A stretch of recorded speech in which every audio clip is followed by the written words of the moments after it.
Examining a newborn infant, it's important to examine babies and to examine them on a number of occasions in the newborn period. The examination is to pick up congenital abnormalities, particularly those abnormalities that aren't obvious at first glance. Obviously things like cleft lips and abnormal ears and so on are easy to pick and are often picked antenatally.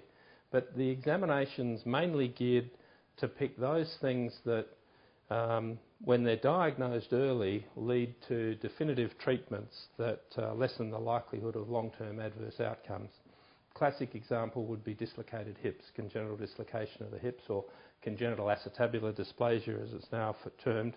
That's something that can be easily diagnosed with correct examination in the newborn period, can be treated with appropriate splinting, and can lead to a cure, in inverted commas, whereas if it's missed and the child gets to the stage of walking with a hip that's out of joint, then that requires a large operation and a lot of intervention to try and salvage a functional hip. Other examples are high grades of coarctation. Babies with coarctation are fine at birth, and then on a second or third day of life, as the ductus closes, these are babies with ductal dependent distal aortic flow. As the duct closes, the baby becomes sick and can become rapidly unwell and require urgent intervention prior to definitive surgery. And there are lots of other examples of things that are important to pick but require an appropriate examination. Traditionally, babies were examined early after birth, and that's very important to still do that, usually in the first 24 hours, and then usually examined just prior to discharge, which used to be around 4 to 5 days of age. These days it's much earlier, but it's still important that the babies do get examined around about the end of the first week. This is mainly to pick up congenital heart disease. Babies with left to right shunts are very difficult to diagnose in the first day or so after birth when the right-sided heart pressures are still high, but the murmurs will become obvious by the middle of the first week and beyond, and so it's important that babies are examined then as well. And finally, I think that babies should be examined at around 6 to 8 weeks. That was traditionally as part of the mother's postnatal check, but that is a good opportunity to do another complete check of the baby and also to assess for the successful initiation of feeding and early growth and so on prior to starting immunisations and further care. So an approach to examining newborn babies is difficult to be specific about, because all babies are going to present you with a different problem, because they don't cooperate and they'll be in varying stages of quiet sleepfulness through to agitated hunger for the examination. So one has to sort of adjust one's examination to suit the state of the baby. This little baby is in perfect state because she's quietly asleep here. And as I'm gearing up to examine her, my approach with her would be to use the fact that she's quiet as the opportunity to do the cardiovascular examination. Clearly, if I examine the hips and upset the baby and the baby starts crying, then it minimises the examination of the cardiovascular system. Many of the observations we make in the examination are almost subliminal. Like for this baby, for example, I note almost subconsciously that this baby's pink, she's in no distress, and she's sleeping quietly. So if I'm examining a baby like Louisa here, I'd quietly undress her and try and maintain her sleeping state, and as I say, use the situation or use her quiet sleepiness as an opportunity to examine her. And so she's very well rugged up here.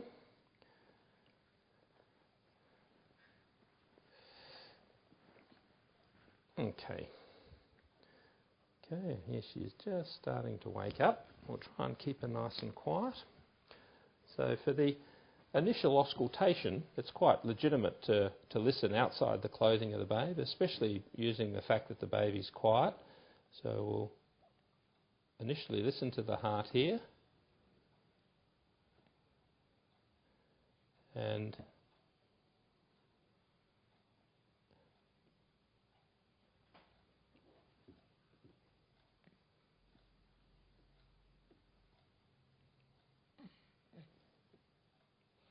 over the various parts of the heart. She has no murmurs there, and has a normal heart rate of around about 120 beats per minute. Now, this is neat. How do we get this off?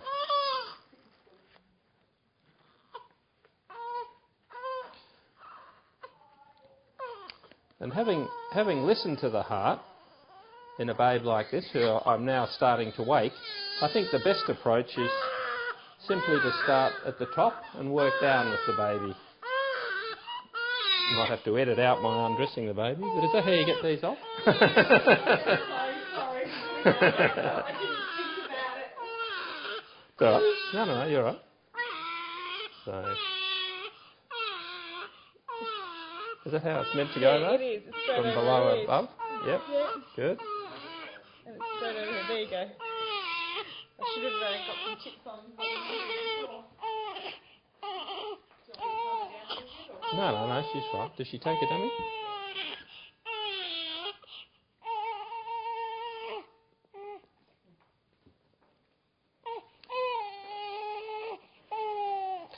Okay, so, and then to examine after that initial moment when we made use of the fact the babe was quiet, we just start from above and work down.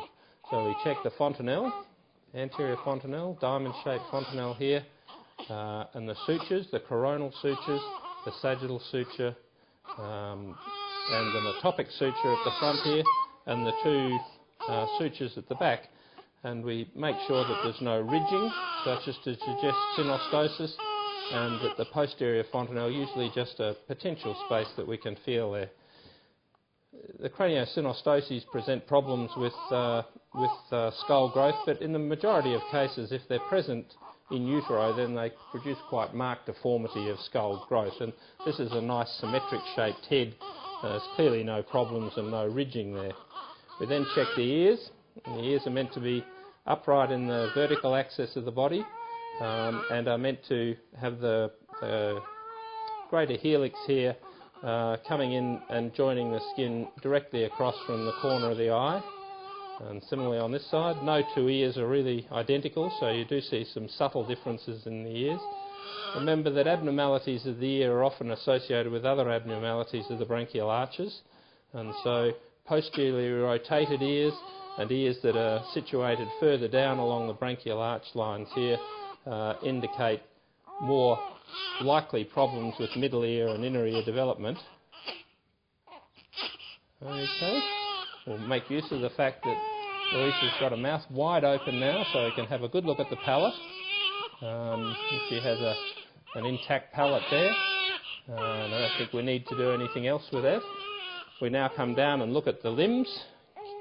We can count the fingers. The mums have usually done that.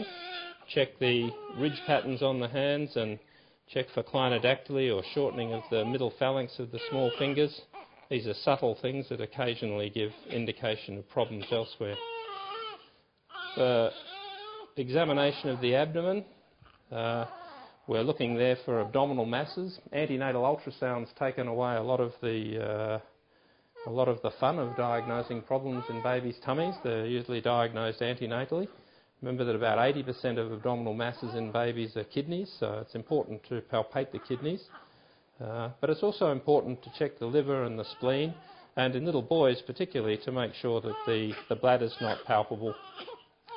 I might get Mum to come over and just, if you can come up here, thanks, and just, do you want to just pop your finger in her mouth? Yeah. Okay. So it's very appropriate to get extra help when examining babies, but if we're examining this little one's tummy, then first of all, feeling the liver, we start well below the costal margin and gradually just massage up under the costal margin here. And in a healthy baby, you can get under the edge of the liver and it flips down quietly, and it's a nice little soft edge you can feel there, and she's got a nice soft edge to the liver. Pathological livers are more rounded and hard, and of course often those babies have jaundice, and particularly the mixed hyperbilirubinemia. The spleen in the newborn tends to go straight down rather than across the abdomen as it does in later life, so again start well out laterally and palpate up, and it's not unusual to feel the tip of the spleen in a newborn infant, and I can just flick the tip of her spleen there. Examining the kidneys, you can either use a bimanual approach like this, but I think because we're so much bigger than babies, and because you can use the lower limbs here just to rest the baby and to flex the anterior abdominal wall and relax it, I tend to like examining the kidneys with a sort of pinch technique like this. So hand up in the costovertebral angle and thumb anteriorly here. The kidneys are a lot more medial, I think, than people think. And then just as the baby's tummy relaxes, just gently massaging down.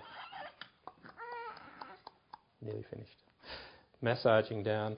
And in newborn babies, especially just after birth, before their tummy's full of milk and wind and things, you can feel normal kidneys, and I can feel her kidney there quite nicely, sort of pick it up. And this one, the same thing. Just gently. She's being nice and cooperative. She's just due for a feed. So I can feel that kidney nicely there. In little boys, it's always worth just feeling for a bladder. A posterior urethral valves is another one of those conditions that if you can pick it up, and make the diagnosis, then certainly early intervention is of great benefit. And most little boys with a posterior urethral valves have got a bladder that feels like a squash ball. You can often see it just below the umbilicus here. Moving down, remember we had to listen to the heart before, but we need to feel the femoral pulses at some stage. So we can either feel the femoral pulses with our index finger along the line of the femur here, but because the baby's heart rate and cadence is so much faster than ours, I think it's a reasonable thing to feel with the thumbs. Again, holding the baby's legs and just using that to sort of gentle the babe gives you a really good feel of the pulses there, and I can feel her pulses very easily. If you go in and try and poke and prod like this, the baby moves and that, and you don't get really good control of the situation. We then assess the external genitalia. Little girl, it's a term mature baby with the labia majora covering the minora and a normal opening there, and normal anus. Okay, and then the last two things we do, or last three things. One is to check the back and turn the babe over and examine all the way along the back. And here we're looking for midline connective tissue mischief. Okay, so little lipomas or tufts of hair. The further up the neuraxis they are, the more likely they are. Nearly finished. Do you want to do that again? Thank you. The more like the things along the neuraxis, little tufts of hair, lipomas and clefts and things, the higher up they are, the more likely they are to also involve the underlying bony spine and often the spinal cord itself. The last thing we do, or the second to last thing we do, is to examine the hips. And you can examine the hips together, or you can do them one at a time. I like to do them one at a time. The first thing to do is to stabilise the pelvis, like this, with the hand under the sacrum and thumb over the pubic symphysis. You often get a little surprise, but this is, I think, the best way to do it. And then bring the leg up up to 90 degrees like that, and with this index finger and the thumb, just press down and out gently, and then abduct the hip and feel the hip rotate around the fulcrum of the head of the femur there. And there we go, and that's normal as well.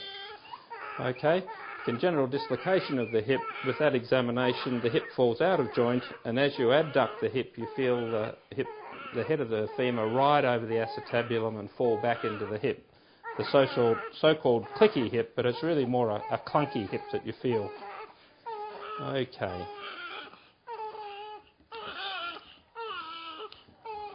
And finally, and this is sometimes best done perhaps at the later examination than the early ones, it's a good idea to see if you can elicit the red reflex. This is to check for things like collobomas and abnormalities at the back of the eye, cataracts and posterior and vitreous hemorrhages and so on. It requires the babe to open their eyes, so it requires a lot of cooperation. But often when babies are brought upright like this, you'll see that they'll open their eyes. And a good trick is actually to ask the mum to grab the babe and to put the babe up over the shoulder here. And while she's doing that, I can get my trusty ophthalmoscope, which is set on a nice shallow focus. And then while she's opening her eyes, oh, you're a good girl, just bring her up a little bit higher. That's good. We can get her to... No, one more go. That's a girl. She's just due for a feed. Yeah. I get a good glimpse of nice red reflexes bilaterally there, which tells us that that at least the pathway from the front of the eye to the back of the eye is intact with a normal retina. Thank you. What have I done? Moro reflex. I can talk about that. I don't think it's necessary. No. Now, the thing that I haven't done, but I'm not really sure if it's part of standard examination of the newborn, is to elicit the primitive reflexes, the moro reflex, the startle, the asymmetric tonic neck reflex. I think in the majority of babies, though, that's one of those subliminal assessments you make with handling the baby and watching them move and so on. Certainly, I think if there was a baby that was obtunded or showed evidence of abnormal movements and jitteriness and things, doing those things are probably appropriate. But I must admit I don't do them as part of the examination of the standard newborn. So this is an examination, as I said, I think babies should have on day 1, then around day 5 to 7, and then again at 7 weeks of age. And I think in that situation it's very unlikely that any of those standard occult congenital anomalies are going to be missed. And I think Louise is due for a feed. Absolutely. And she should get a medal, I think.